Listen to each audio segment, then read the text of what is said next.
Today's guest devotes his life to sharing insights to help people live at their highest potential. Through the wisdom of Ayurveda and personal strategies, he helps redesign the subconscious narrative and awaken new levels of awareness. He's worked with entertainers, professional athletes, as well as global organizations. He most recently was on Gwyneth Paltrow's GOOP podcast and can be seen in the amazing documentary Heal, the mind architect, Peter Crone. Wow. Hello. That's impressive. Hi, how are you? I'm splendid. How are you? I'm so excited to sit here and get into your brain. Ditto. The stuff that I've already heard, whether it was on Heal or the podcast, Yeah. everything you say, I resonate so deeply with. Oh, that's so sweet. Thank you. But you articulate it way better than I possibly could. So how did how things start? Like, what's your story? I mean, it goes way back. I think, I was naturally inquisitive as a kid. And I think some of the first real sort of journeys into investigating the power of the mind was when I was at school. And I had a friend of mine called Guy. And here we are, these 18, 19-year-old punk kids. But we're looking at these deep questions about the meaning of life and why are we here and why do we do what we do. And he really sparked a seed in me because he was so, fanatical is a strong word, but he was very passionate about how he lived his life. And he would only eat food that if he dropped it on the ground, it would actually grow. Right. It's I love pretty that intense, concept. right? So the premise was that the food store had prana in it, or it still had its own life force. This guy was way Oh, he is beyond. way This ahead of is his time. really, Yeah. I mean, he might be in a loony asylum now, but I don't know where he is. I mean, that's No, he's a sweetheart. We're still in touch, and he teaches dance and stuff. So he's always been in that realm of really investigating these deeper, subtle energies. So that really planted a seed. And then I was much more the practical guy's guy. I was a great athlete, and so I was in that sort of sphere of school. But I was so enamored and passionate about these subtler sort of sciences. So that's where it started. And then just a series of life's hard knocks was also great for the catalyst of awakening for me. And parents passing, girlfriends leaving, all the stuff these are huge things. You say it, parents passing. I mean, I can't imagine a more, I always try and use the word opportunity. Yes. Opportunity for spiritual growth. I mean, that is probably one of the toughest things that I think a human could take on. Mm-hmm. And then I did hear you speak about the girlfriend thing, which was kind of an awakening, and I resonated with it. I was telling you that I was recently helping a friend of mine that was kind of going through similar things. Yeah. And I found that so interesting. Do you want to share a little bit about? Sure. I mean, and I appreciate you mentioning it. Like, I don't want to be blasé about loss. It's a very hard thing for humans. And obviously, even today, as we speak, many people are losing loved ones, even kids, certainly parents, loved ones, in a romantic sense as well. But I think I've gotten to a point now where I have a completely different relationship to the idea of loss. Mm-hmm. Like, one of the distinctions I realized is I didn't lose my parents, they passed. And so loss is a very inherent, sort of a deep-seated human experience, but then it leaves us in a situation of lack, which is what I would assert is not true. Like, we're complete in ourselves, and I can still miss my parents, right? They're two distinct things. And from what I'm understanding, like from what I've heard from you speak, the narrative, the way that you say the dialogue matters. Yeah. Losing and passing are two different energies. Absolutely. Yeah, because one implies I'm missing something, and one implies an event. So like with my athletes, I'll say, you're not a failure. Failure is an event, not a person. So it might be something that you did, but it's not who you are. Right. So it's, you're obviously astute to the language, but that's really, I would assert, is my specialty, is understanding the power of linguistics. So I listen very astutely to the way that people speak so that I can see where they're creating narratives that are inhibiting their ability to be free and to be fully self-expressed and to be loving and find intimacy and to find value, whatever it is they're looking for. Yeah.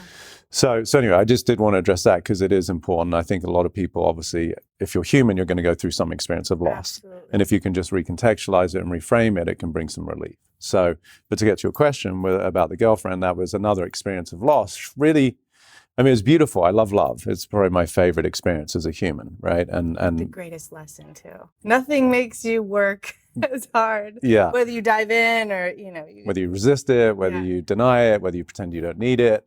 And I think there's very like energetic reasons for that. Like I really would assert our true nature is love. Love is a word, right? It's pointing towards something. I think love is very misconstrued by most people with these romantic connotations and Valentine's Days and all of this. And for me, I speak about love in a much deeper construct, which is really the embrace and the reverence of everything and all things. So anyway, but nonetheless, love has been the conduit for me to, have my heart broken open, right? A broken heart is the access to being an open heart, which I feel very fortunate that I went through these periods of, at the time, a lot of discomfort, and subjectively, Peter didn't think that was a good thing, but in hindsight, it was the catalyst for my awakening and to find true freedom in a way that now allows me to facilitate that for other people. So, and I love the story you shared. I actually talk about this in my book, is the cords pulling. As soon as you stopped trying to, I don't know if I want to use the word possess, but as soon as you started to actually heal through that broken heart, she contacted you. Yeah. There's No, like this, you've done your there's research. this Yeah. energy. And it's so true. As Yeah. soon as you start to get over something, even if it's a relationship or a job or something, Yeah. the phone rings. And as soon as you make that energy shift. Yeah. Because the shift is the integration. See, I was talking to someone today, and it gets really subtle, and we could talk about this for hours, but like I love looking at the dynamics of energy and why people do what they do, because behavior is secondary to thought and feeling, which is then itself. Say that again. Yeah. Behavior Behavior is secondary to thought and feeling, like in terms of like, as human beings, we're predominantly focused on results, right? Like when people come to see me or whenever people talk about anything, they're complaining really about their circumstance. It's their boss, it's their bank account, it's their home, it's their body. For the most part, people are under the impression that their state of, call it general suffering, is because of my circumstance. Now, it's really convincing, it's just inaccurate, right? And so I'm helping for people to reverse engineer that so that we can start to see, wait a minute, my circumstances are a direct, inextricable extension of what I've been doing, right? So if I drink water, then that's an action that in 30, 45 minutes is going to lead me to have to go to the bathroom, right? It's just physics. Right. So if there are certain circumstances that we have in our life that we actually don't like, to me, it's an opportunity to reveal, who have I been and the actions I've taken, which are a byproduct of the person I believe myself to be. So fundamentally, in a very empowering way, my circumstances are just an extension of me. So I'm no longer a victim of them, but rather I'm the creator and source of them, which for me, as somebody who wants to be powerful and responsible in my life, that's good news, right? If it really is, I'm pissed off because of my boss, well, you're screwed, because now it's like, depending on what he or she does, dictates your state. Like I'd hate to live. That's like a prison, right? So ultimately, the integration part, to your point, is where people start to realize, oh, in my case, I never lost anybody. And so that integration of that narrative, I was no longer missing anything. So I was no longer in action trying to compensate for it. In this case, with this girlfriend, hold on to her for fear of the deeper loss. So all of that just got reconciled and disintegrated, at which point now I'm actually energetically available. So she, in the big cosmos of this unified field that we're all a part of, unbeknownst to her, was suddenly drawn to call me. Why? Because I'm available. Yeah. So now, yeah. Instead of like, don't go, because that's really attractive. Yeah. Well, I think it's human nature. Of course. To go that way when you love somebody. Well, especially given the evidence of my history, right? Like, and I can laugh about it because I have no judgment of myself or any of the things I've done or anybody else. And so it becomes comical to see, wow, a boy whose mum dies at 7 and whose dad dies at 17, shocker that he has some narrative about the fear of loss and anything of value externally, he's going to do everything he can to avoid that feeling again. But in trying to avoid a feeling that created hurt in our history, all we're doing is perpetuating it. Yeah. So I was in a relationship with a woman who adored me and loved me, and we had a great relationship. But my experience internally, not necessarily even consciously, but at the subtlest levels, was of loss, even though she's with me. Yes. But so this is the madness of the brain, as people like are worried. Like I was talking to one of my pro athletes, baseball player, and we're coming close to the end of the season, and he's talking about like, well, I don't want to end on a bad note. And I'm like, dude, you got like 25 games left. Now, his logical thinking is, for most people, reasonable. Like, I don't want to have a bad end. But what if you have an extraordinary end? Yeah. Right? That's as real as the one you're concerned about. It's just the brain doesn't think that way because the brain is invariably trying to avoid a bad future that hasn't happened yet. So we're actually creating it. Self-fulfilling Yeah, prophecy that self-fulfilling people, yeah. Oh, Isn't I that love nuts? all of this stuff. Yeah. And I think what you're saying, I think abandonment is a huge common denominator for so many people. They have Yeah. abandonment issues and they bring it into their relationships. And Yeah. I think it's so fascinating what you're saying about, it's basically like a rewire of the brain and your thought process. Yeah. For me, yoga, I started yoga when I was 18. It saved my life. And a lot of it is what you're saying where can you maintain this state? Yes. No matter what your outside circumstances are. Exactly. And this is what I try and teach my son. Like whether you get the shoes, you don't get the shoes, whether you get the grade, you don't get the grade, can you maintain integrity with who you are? Yes. Because that's all that matters. This is it. Beautiful. All the shit is going to continue to fly at you. Yeah. How do you handle it? And I think a lot of people, like you were saying, go into this victim mentality, this state, instead of taking ownership. And again, there's no fault for that, right? Because it's the way they're currently wired. So this is where we start to breed true love and compassion for people. Like I literally was talking to someone this morning. I've never met this person. It's a new client. And she was talking about the disharmony that existed between her and her mum. And now she's very successful, much older, got a daughter of her own. And it's still there. And now it's covered up with but I've forgiven her. Now, this all sounds great, right? And people go to therapists and let's do some forgiveness work. In my world, it's honestly pretty ugly because who the hell are you to say that you have the right to forgive someone? Right? If you start, like, it sounds beautiful, like, and it's all like, oh, that's so nice. And, but because I love to look at the subtle dynamics of it, like forgiveness is still implying that she did something wrong. Right. And that gets a really slippery slope and something that I don't personally have patience for with people I work with because it's in denial of your true nature, which is love and acceptance. And that's so why accepting instead of forgiving. Like. Yeah, and really recognizing that whatever her mum did is exactly what her mum did and she had no choice to do anything else. And that breeds a lot of sort of self-acceptance too, because none of us are perfect. We're all doing the best we can. And, you know, God forbid that your parents aren't immaculately perfect representations of what a parent should be. It's like, good luck with that, right? And so you start to have a lot more humility and understanding that your folks, your mom, your dad, whoever it is, that they did the best they could. And as I pointed out to her, I said, from what I can tell, you're very successful. You got stacks of cash. You got a beautiful family. You're happily blah, blah, blah. Sounds like your mom did a freaking amazing job. Yeah. By virtue of the fact that she didn't do a good job in your life. Do you know what I mean? It's like if she really mollycoddled you and she really loved you and did all the things that you thought were absent for you, then perhaps you would have turned out to be a train wreck. It's all part of it. Right? Yeah, it's all part of it. It's all hypothetical, but she got the point, right? Yeah. Which is really, let's have a lot more compassion and acceptance for people because everyone's doing the best they can. You don't know what they've been through. You don't know the suffering they've endured. And beyond that, just the logic of if you had their DNA and you walked every step that they had with the parents they had, the teaching there, you would be the same person doing the same thing. Yeah. And for me, once I really got that, there was just zero judgment in my life. Wow. Yeah. Because it just doesn't make sense. Yeah.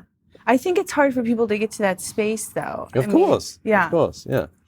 My stuff is simple. It's not easy. It's the way I distinguish it. Oh, I love that. Yeah, yeah. So what could somebody do in their daily life? Whether I think the most common things are dealing with maybe childhood, inner child stuff that hasn't healed. What can they do to start the process of maybe letting go some of these old things that are no longer working for them? I think that the easiest access to that realm of what I call freedom, which is my product, right? Like, what am I bringing people? It's freedom. Freedom from suffering. Freedom from the shackles of your own mind. So the first step is just notice where you get upset.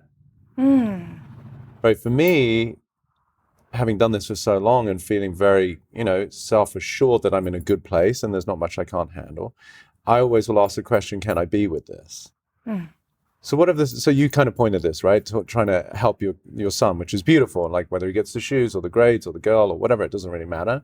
To him it does, but to educate him, okay, to what degree could you be with the current circumstance, knowing that life is in constant flux, right? So you may not get that now, But if I come from a deeper sense of trust, which is where I live from, then either I'll find out why I didn't get that and it's like, it's a relief, or it will show up in a better form in a week, in a month, in a year.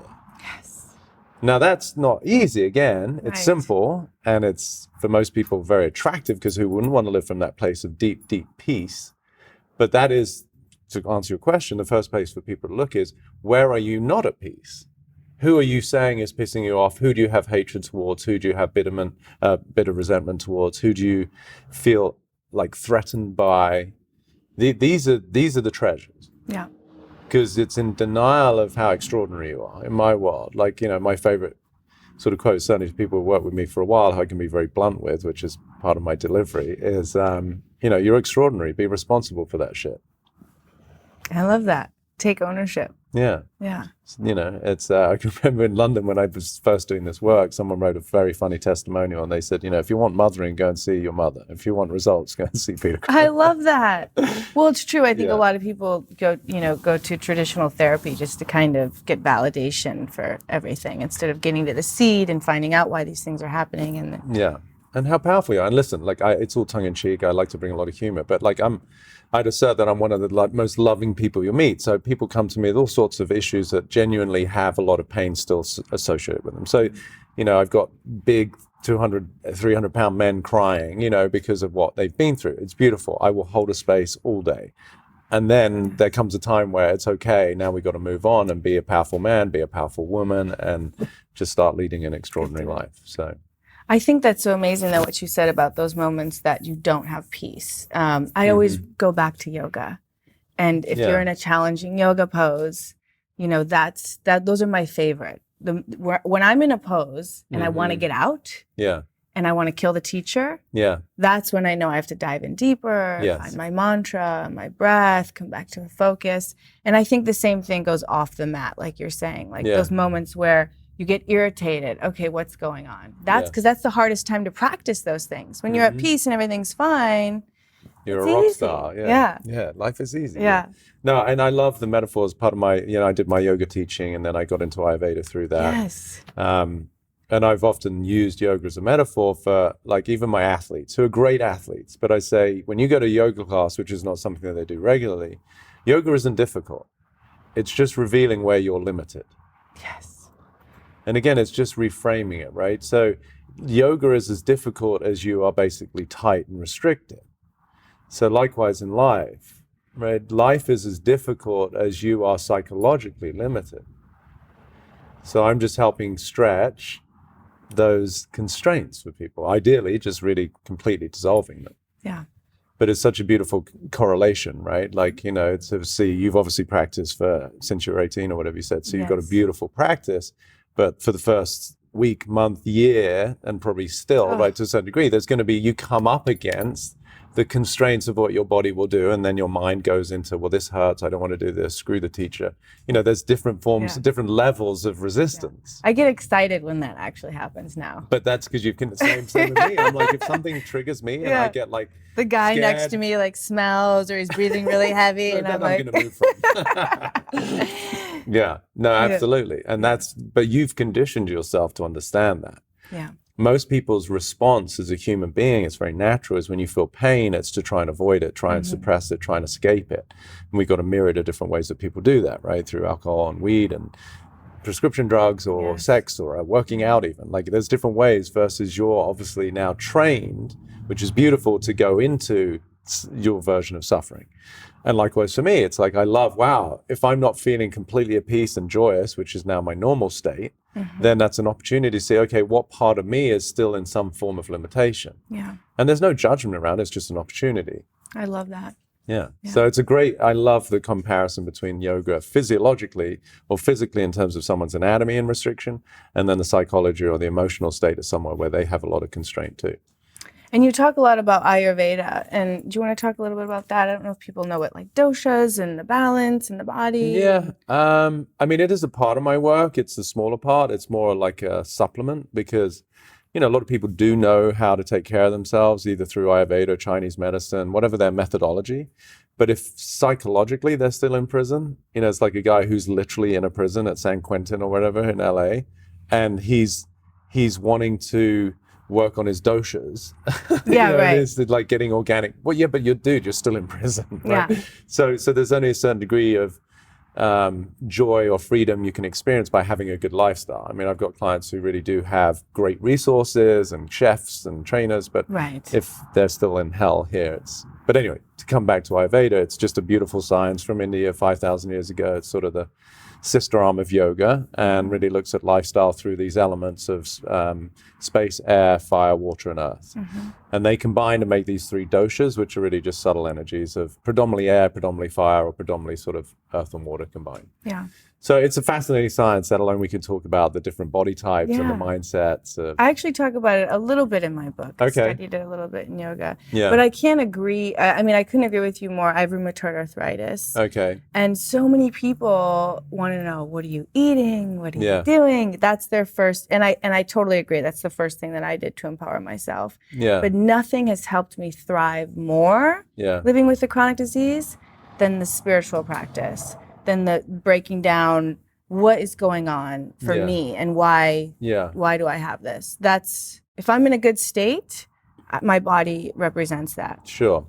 So can I point out something straight away? Yes. So what about I can tell you were like wanting to. Tell me. It's an occupational hazard, right? So what if we reframed it as opposed to you saying I have rheumatoid arthritis to there is rheumatoid arthritis? Oh, I like that.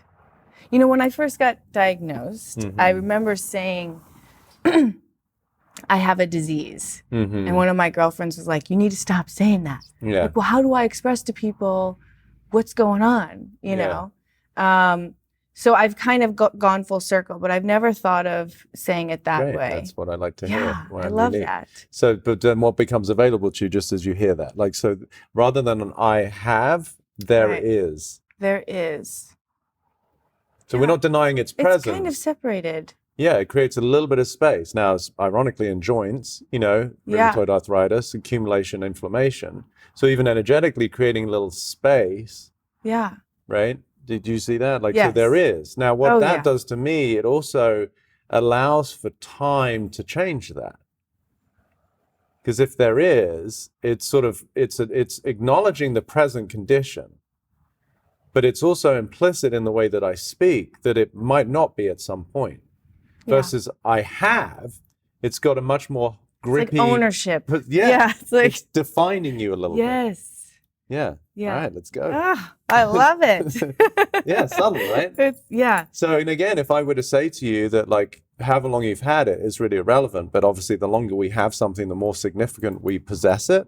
Like it becomes more like, oh yeah, but I've had it for like 10 years. Oh, wow. Versus someone who's just got some aches and pains for the last 2 weeks. So again, it just adds this like importance to it. But like if I were to tell you that you were going to be completely free of the symptoms of it, and first of all, rheumatoid arthritis is a name, right? What you have through the lens of Ayurveda is just some accumulation and some inflammation, and it's found a home where you've probably lost integrity. Now, why have you lost integrity? Well, in your joints, no surprise, you've been practicing yoga for many years, so you've probably lost some of what would otherwise be called natural, like integrity of the joint or structure. I was a ballerina before. So there you go, even better, right? So so you basically you've created a nice home for imbalance. It's like the one part of your house which has sort of lost its structure in terms of its natural flow. For a lot of people, it's their garage or it's their closet. You know, and as soon as you start to accumulate some crap in there, it's easy to throw more. Yes. Right? If you've got 2 dishes in the sink, it's much easier to throw the pots and pans and some spoons and blah, blah, blah, versus the sink is immaculate because the housekeeper's there that day or whatever. And you've got the one dish, you're like, fuck it, I'll just wash it. Right? Because it calls for integrity. Right? So anyway, with your joints, because they've lost a little bit of that, none of which is wrong, but that makes a nice breeding ground for imbalance, right? So with all of this awareness, creating some space, separating it a little bit from like you have a disease versus, oh, that makes sense. Now you can be a little bit more responsible about how you, and not that you don't do whatever you can to manage this is going to be my new practice now. Yeah, right. So just energetically, because you're obviously so attuned to this, is my point was going to be, if I told you that all those symptoms were gone in 3 months from now, right? How would you feel? Relieved. Yeah. And you can see even there, right? There's a subtle drop. Yeah. which is a softening, right? And so that, and there's probably some water behind the eyes even, because it does create suffering. Oh, don't get me started. We won't go there right now. Yeah. Yeah, but the relief is itself the precursor to the healing that the tissues in the body is requiring. The I have something energetically is a tension. It's actually a judgment. There's not love for what you have. There's resistance. I'm not saying you're supposed to love it. Which I feel like is the seed. Self-criticism was one of the seeds for me. I can only imagine. You know, that Thank God I feel you're not like... good looking, because then you would have had a lot of issues, right? Can you imagine if you were also hot? Like, golly. The pressure and the expectations. It's funny. Yeah.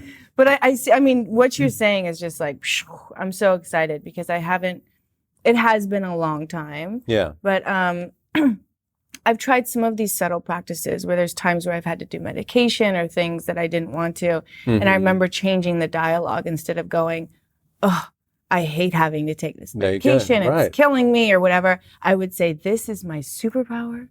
This is giving me superpowers, like better than it, you know, and I would kind of change how I was looking at things, you know, and I think that that's what's kind of helped me thus far. But which is beautiful, but I just want you to, because, you know, I can be direct with you because you've done a lot of work, but please.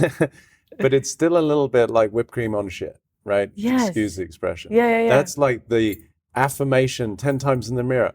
I'm a winner. I'm a winner. Oh, and I'll do it. I know, but no, I'm kidding. But you got to look at what's driving that. Really, beneath that is still the fear, the resentment, the inadequacy, the scarcity, the insecurity, which is driving the behavior. None of it's wrong, but if you're going to be powerful, you've got to recognize that even you saying, this is my superpower, no, really, you're in freaking pain and you're pissed off, and that's something to look at, where there's an opportunity to bring more love and to bring more of a space of holding for you and the suffering you're going for. That's what you're really looking for, is to be held. And then we could trace that back and reverse engineer it to where you felt the absence of that with mom or dad. Oh, I can go there in a second. Yeah. Right. And that's not even their fault, because as we've talked about just at the beginning, they were doing the best they could. 100%. But you created this illusion that there was something missing in your life. I didn't have this, I'm not that. All of which is so human, but completely inaccurate.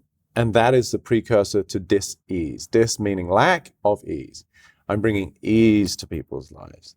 So ease with your joints, ease with your rheumatoid arthritis, love of, right? Because it is right here and it's serving a purpose, even if you're not fully aware, hopefully today a little bit more, of what service it's providing.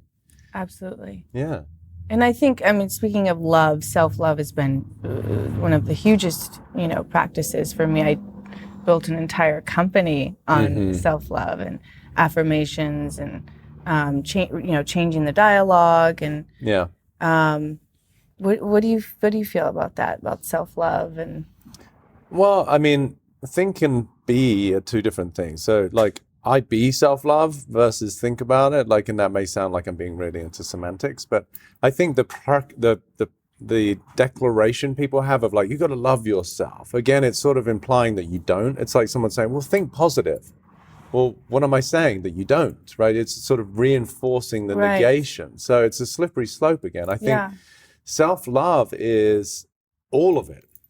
All of my imperfections. People, you know, it's like your love your rheumatoid arthritis, which to most people like, this guy's a clown. Like, that's freaking annoying. It's painful. But really, it is the access to healing. It's not love like I possess and I hold. Like you said, I have that. As I said, energetically, you're possessing it. You're saying it's yours. I've got it, and now I have to manage it, right? Versus if I'm loving it, I'm allowing it to be there with a deeper commitment to my vitality or my radiance or my health on the other side of it. Right? So you're being responsible while simultaneously not in resistance to it. So that to me is real love. Is allowing it all, goes back to what I said earlier, can I be with this? Whatever the situation is. I'm not saying subjectively it's what I want. You know, there may be an opportunity for a job, there may be someone I'm drawn to and it doesn't seem to be working, and I could go to, oh, woe is me, and why is this, you know, like, or I could just love that life at a bigger level it knows what it's doing. Right. And I can then relax and go, okay, it doesn't seem to make sense to me right now. And my little old ego thinks it knows what should be happening, which is hilarious, right? if you really think about it, and then go, wait, life knows, like life, I trust life more than I trust this little brain relative to how long I've been here versus the millennia that universe has been existing, right? Yeah. And you start to see, like, it really is the audacity of the ego when you start to see how people are so judgmental of others, and, well, they should have done this, and they shouldn't have done that. And I'm like, really? Like, I just didn't get the memo that you're in charge of the universe and how everybody should live their freaking life. Could you forward that email to me? Yeah. Because right now you just sound like someone who's just like bitching and complaining and moaning, which really is a reflection on you, not them. Of them, yes. Yeah. Yeah. Where we have to be compassionate, right? Well, just to see where you're in Hurt denial people, of the hurt fact that people. you think life isn't the way it's supposed to be, which really is a reflection of your inability to be with. So you're saying that I'm externally, I'm interpreting something as a potential threat. It's still fear. Yeah. My inability to be with something is where I'm seeing something that is potentially threatening to me, which is, it's all automated. It's not me, it's my brain, because the brain has been designed to protect and survive. So it's doing its job, but it's usually means that you're just like going through and through your history over and over again. Right. Why you attract the same partner, why you attract the same circumstances, why you hold on to diseases and sicknesses. Yeah. People are just reliving their history usually over and over. Yes. And then they're just wondering why they're not loving life. Shocking. Just. Oh gosh. Well, you've already shared so many nuggets, and I'm so excited to share all of this with my audience. Yeah, it's nice to be here. But if I could ask you what your golden secret is, whatever comes to mind, what would that be? I mean, I think we sort of touched on it. It really would be love. Like, and not in a really like, oh, woo-woo poetic way, but like in an actual, like real literal way. Like really, for me, it's like embracing it all. You know, the tendency of a human being is to not to want to show that we're a human being. If you really get the paradox of that, like one of the qualities of being human is, gosh, don't show that I'm human. And it's interesting. Right? And so really it's like, there's no one out there that's perfect. There just isn't. Doesn't exist. Right. You're just who you are and you're not who you're not. And that's okay. And if you can find love for that, then I promise you there is just such a whole world of freedom and peace that follows that. I love that. Thank you so much, Peter. You're so welcome. Such a joy to be with you. Yay.